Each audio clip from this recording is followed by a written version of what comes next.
tonight's 9 p.m. Extra, a controversial new movement promotes pot use instead of alcohol with a surprising twist. It's got some moms' seal of approval. 3TV's Patty Kirkpatrick has the story. Mason Tvert and his mother share a common belief, and it's put them smack in the middle of a controversy. They think marijuana use should be legal, and by not letting people smoke pot, they're pushed toward alcohol. We have a society that is steering people towards drinking by making it seem more acceptable with harsher penalties for marijuana. Mason grew up in Arizona, but he's led the charge to legalize marijuana in Denver. He's been featured in High Times and is a frequent speaker on college campuses.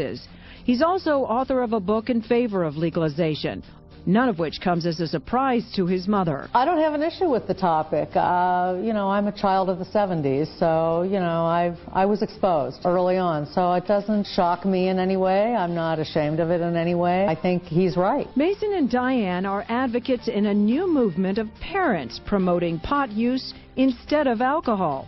An attitude Mason says stems in part from his own experience at a Valley high school, reinforced by binge drinking he's seen on college campuses. When I was a senior in high school, I experienced an episode in which I drank so heavily that I was hospitalized. I would not encourage any kind of substance use or abuse, but I feel like they would be safer if they sat down and smoked a joint than if they sat down and drank a six-pack. On the other side, the folks at Partnership for a Drug-Free America. I truly believe that if marijuana is legalized, it will have a certain and a significant increase in the number of kids who use. The group has come out fighting, asking teens what weed has done for them lately. I got straight D's. I left my ex-girlfriend 27 messages last night. The partnership is also taking aim at Safer's claims that marijuana is less dangerous than alcohol. It's not a harmless high. I mean, there are accidents that are caused by drug driving. Students are more likely to be D than A students. They're more likely to drop out of high school.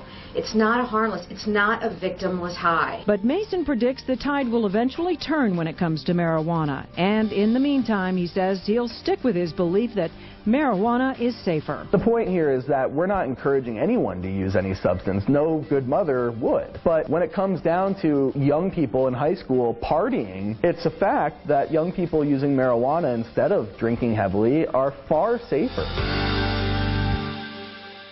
Now, for more information on marijuana moms and Partnership for a Drug-Free America, you can visit our website, azfamily.com.